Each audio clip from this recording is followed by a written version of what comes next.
Hello and welcome to today's Wisdom Wednesday. I'm Dr. Susanna Alter.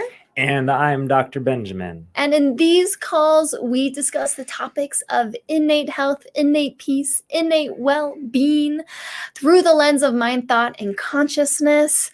We are naturopathic doctors. We support individuals in reversing disease and reclaiming their health through whole food, plant-based nutrition, and mind-body medicine. That's who we are and what we do. But we're so excited that you're here with us today. We are. And, I find it funny because I'm sitting here in this very moment with like a smile on my face and like feeling like, yeah.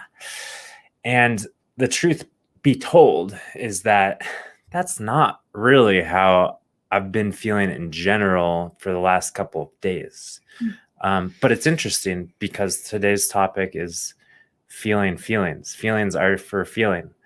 And it's just interesting how when I'm called to be in the present moment, for example, live streaming a video, I arrive within myself and I feel a sense of peace and calm, which is not always the case because when I'm not live streaming a podcast, I'm usually more caught up in my thinking and future fantasizing and worrying and what did she say, what did he say, what do they think about me, what the hell is going on, blah blah blah blah blah blah blah. In other words, I'm not in the present moment. So in the present moment right now, at least, things are pretty good. How about you, Susanna? I agree with what you said. When we show up to a task in the present moment, it's like whew, we just drop into the present moment, right? Yeah. But I agree that the last few days for me have been a little bit turbulent in terms of my feelings, the emotions I've been experiencing. And, it's because I've been having more thinking that I've been buying into, right? That's where our feelings come from. But today I really wanted to talk about just feeling our feelings and not like trying to think our way out of feeling our feelings or anything like that. Because as the title of this episode says, feelings are meant to be felt. I really like that. Feelings are for feeling. Or there you go. Feelings are for feeling. I think that rolls off the tongue a little bit better. It does. Which is the truth. However, it's so hard. It's so freaking hard. Is it just me, or are there some feelings that I want to push away so far and just resist so hard, and they just persist so fiercely, but I still want to push them away so hard, and there's this push and pull, and of course that creates tension, and that feeling in my experience tends to be magnified, and then I'm like, okay, I'll feel it, but I don't feel it fully, and it just weighs and weighs and weighs. And then usually in my experience, there's a moment where it's like, okay, like things suck. Let's for example, sadness, tear, whatever. The tears flow, the well up, like whatever it is. But it's like there's a tipping point where there's kind of a surrender, an allowing of like the fullness of the emotion to come to the surface. And then literally it's like an apex, and then it's just, and then it's like already on its way out as gracefully as it could be. So that's kind of the irony of feeling our feelings, is that when we feel them, we notice that they're only there for really a microsecond in the totality of the and fullness of the feeling. But the push and pull of that feeling can seem like a lifetime of just battling and struggling. And anyway. Yeah. And it's interesting. It's actually interesting because practically what I've experienced in my life and I don't know about you, Dr. Ben, but practically, I think a lot of us would maybe agree. It's like, oh, we would love it maybe if we could experience less of the hard, heavy emotions and more of the light emotions. How about just rainbows and unicorns like all day, every day? Doesn't that sound nice? But it's been super interesting, in this journey of really diving into mindset, mind, thought, and consciousness. It's been interesting for me to really witness in my own experience, practically, how when I allow myself to feel the fullness of whatever I'm feeling and accept it and not try to run away from it or numb it or distract myself from it or talk myself out of it or whatever, it does generally pass sooner. And sometimes not. And sometimes it still hangs with us for a while, right? But in general, it does tend to move through me faster. Because I think it always does. Yeah. I mean, that's I guess everyone's maybe got a different experience. Practically, there's that little like tip. But really, like, what's happening in our mind and our thought realm when we are trying to run away from feeling and emotion is that essentially, remember from previous episodes, we talk about how our feeling state is dependent upon our thinking state and what thoughts we're buying into.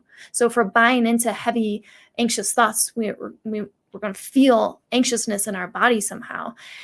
And so if let's just use anxiety as an example, because I had some of this last night. It was so weird. I woke up in the middle of the night and was like, and at first I was really resisting it. Like, oh, Susanna, just go back to sleep. Oh, Susanna, what's this? This sucks. Now I'm not going to get good sleep. Now I'm going to be groggy tomorrow. Blah, blah, blah, blah, blah. And it's like, I was trying to do all these mental gymnastics, these mental tricks. But what am I doing? I'm actually creating more busyness in the mind, right? I'm creating more mental activity. It's like this analogy I love so much. If we have, a body of water and it's wavy with the busyness of thoughts, which then moves into our feeling state, our emotions. If I go in there and try to smooth out the waves with my hands, I'm actually going to create more turbulence, more busyness, more waves. And that's innocently what we can do when we go in there and try to fix it and manipulate it. And essentially, when we're not just in that full accepting state of just experiencing what we're experiencing, allowing it to move through us, and trusting that our psychological immune system is strong and intact, and that once this storm moves through, we are going to come back to our peaceful, grounded state, which is our true nature. Yeah. So that's true. So I don't have anything to add. I mean, why does it need to be any more complicated than that?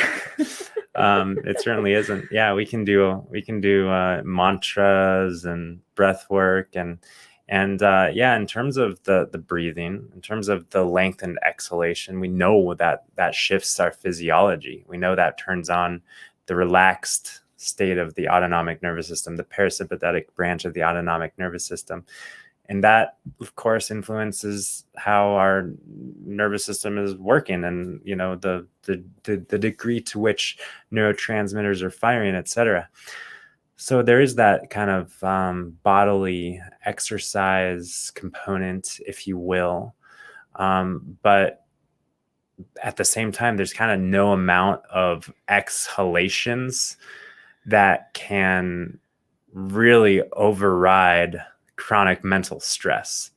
It's almost like, if the chronic thinking is like the gas pedal and then the deep breaths are like the brake, it's like we can be putting the foot on the gas and the brake at the same time, but we're still maybe creating a lot of stress. So we can take our foot off the gas, and we can, by what that means is simply, like you were saying, Susanna, just having a level of understanding to the degree that allows us to kind of step free from the mental activity, at least, not at least, all we need is like a microsecond, and and we're free. Yeah. So I think and that just made me think of one more thing, just like stepping free. We make it sound so easy, like, oh yeah, just step free of your mental activity. But I think for me, what it feels like in the moment, the word that kind of kind of embodies the experience more is simply like just not resisting what we're feeling, right? And that's not to say that things are pretty. And I feel called to share what happened to me this morning. I know you shared what happened to you last night. I feel called to share what happened to me this morning. At least I'll share kind of like an abbreviated, maybe semi-censored version of what happened to me this morning. I got really upset. I got really triggered in public, and I had an appointment, and I stormed out of my appointment. It wasn't like super stormy storm out, but I refused to cooperate under the conditions that I was asked to. And I left. And I left in a huff and a little bit of a puff. And you blew the house down. I left in a huff and a little bit of a puff. That being said, I did stand my ground and look firmly into the eyes of that who I was huffing and puffing with. And I said, I'm sorry, I'm out, I'm out of here, but there was some energy.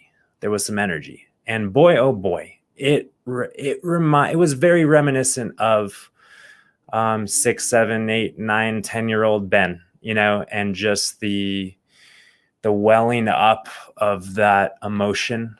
And for me, at least as a youngster, it was rage, it was anger, it was frustration. And boy, I resisted it so much.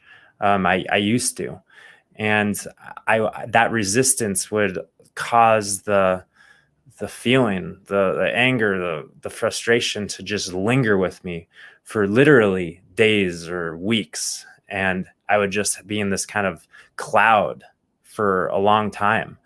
But today I left in the huff and the puff. I walked outside and I said, I guess that could have gone maybe a little bit better. I had that kind of like looking back, it could have done I could have been different, but literally I put my feet on the ground. I did the exhale, and I just accepted and loved and appreciated myself for doing my best and being what I feel is in integrity. And I didn't drag that emotion with me. Got home, told Susanna what happened, called the office where I caused just the slightest bit of a scene, and apologized again and asked to get a refund for payments that whatever. And anyways, very clear, right? It's very clear. And I am grateful for my understanding of how things happen through me, so that I'm not dragging and resisting so much. So that's all to say that by no means is life ever intended to be the rainbows and unicorns. It's just simply not. There is duality. There are difficult times. There is grief. There is loss. There are celebrations. There are wins. There's everything, right? So this is not about making life better in the sense that there's like more positivity, more positive side to the duality, but there's more neutrality. There's more acceptance. There's more peace. And then maybe we are able to be fully appreciative of the goodness in life. But anywho, I just want to say one more thing. Okay.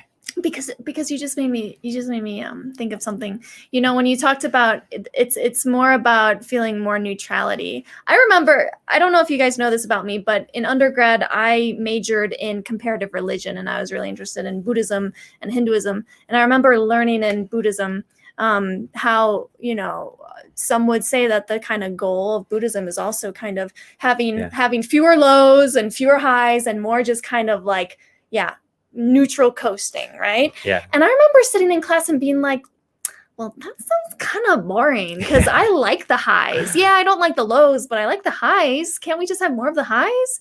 But Good luck.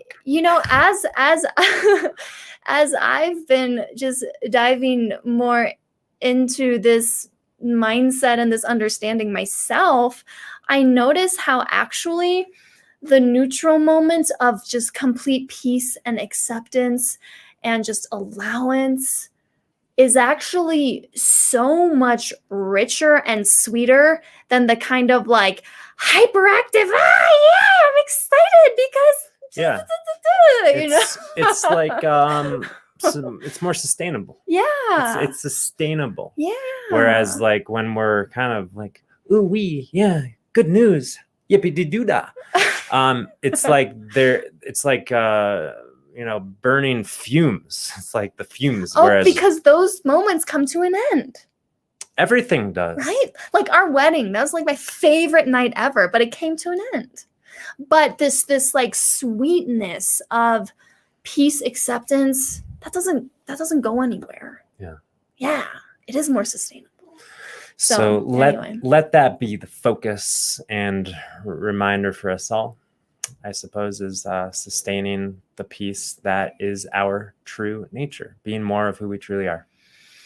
And feeling all that comes up and not judging it, and not trying to run away from it, just feeling it, knowing that it's not going to be here forever. Right. And if we appreciate you for tuning in, for joining us in these Wisdom Wednesday conversations.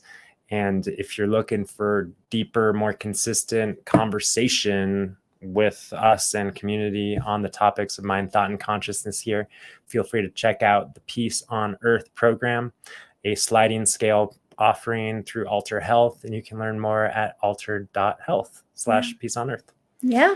All right. All right. Sending lots of peace and love your way. Till next time. Bye for now.